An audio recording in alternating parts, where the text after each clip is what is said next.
অসহায় টুনির গল্প।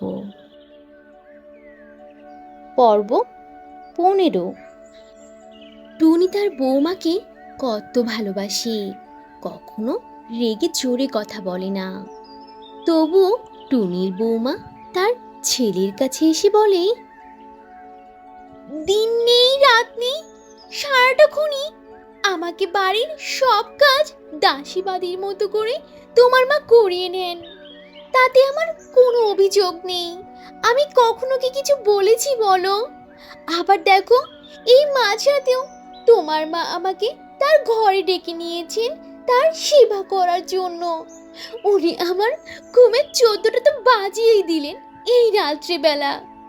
এত কষ্ট করে আমার পক্ষে এখানে আর থাকা কোনোভাবেই সম্ভব হবে না।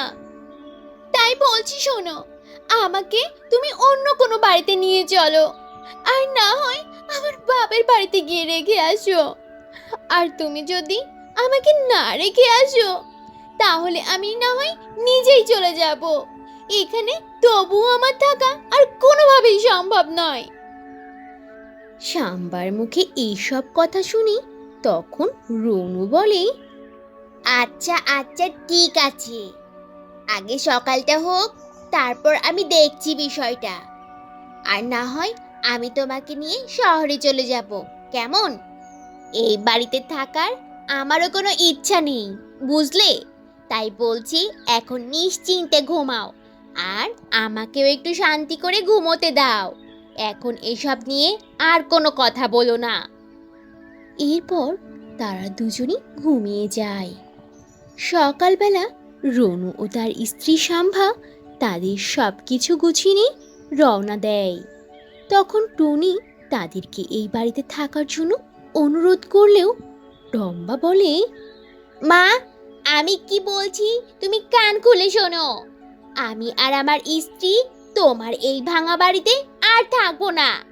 তুমি তোমার মনের শান্তিতে এখন এই বাড়িতে থাকো। আমরা আর কোনোভাবেই তোমার অশান্তির কারণ হতে চাইছি না, বুঝতে পেরেছো? তাই বলছি, শোনো, তুমি আমাদেরকে আর আটকানোর কোনো রকমই চেষ্টা করো না, এই বলে দিলাম মা। ছেলের মুখে এমন কঠিন সব কথা শুনে টুনি পুরাই হতবাক হয়ে যায়। তখন সে কষ্ট পেয়ে বলে, আরে বাবা, তুই কেন যাচ্ছিস? কেন যাচ্ছিস বাবা? তুই কেন যাচ্ছিস? আমার অপরাধটা কি সেটা তো বলে যা। ওরে বাপ, যাস নে। তুই আমাকে ছেড়ে যদি এইভাবে চলে যাস, আমি কিভাবে থাকবো রে সোনা? এ বাবা, আমি তো তোদের জন্যই বেঁচে আছি। আমি তোদেরকে ছাড়া কিভাবে থাকবো? আর আমার কি অপরাধ সেটা তো একবার বল।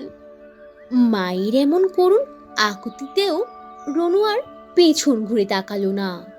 সুখের সন্ধানে তারা শহরের দিকে হেঁটেই চলল।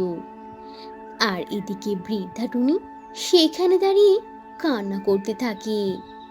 টুনির আর কিছুই যে করার ছিল না।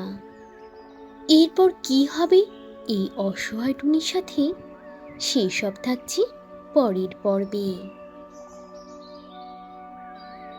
তো বন্ধুরা, এই ছিল আজকের গল্প। গল্পটি থেকে কি শিক্ষা পেলে তা অবশ্যই কমেন্ট করে জানাবে। আর ভালো লেগে থাকলে একটা লাইক করে দেবে। আর এখনো যদি চ্যানেলটি সাবস্ক্রাইব না করে থাকো, তাহলে এখনই লাল রঙের বাটনটি চেপে চ্যানেলটিকে সাবস্ক্রাইব করে দাও। আর অল দি নোটিফিকেশন প্রেস করে রাখো। তাহলে বন্ধুরা, আজ এখানেই শেষ করছি। আবার দেখা হবে নতুন কোনো ভিডিওতে, নতুন কোনো গল্প নিয়ে। সে পর্যন্ত তোমরা সবাই ভালো থাকবে আর নিজেদের প্রতি খেয়াল রাখবে। আল্লাহ হাফিজ।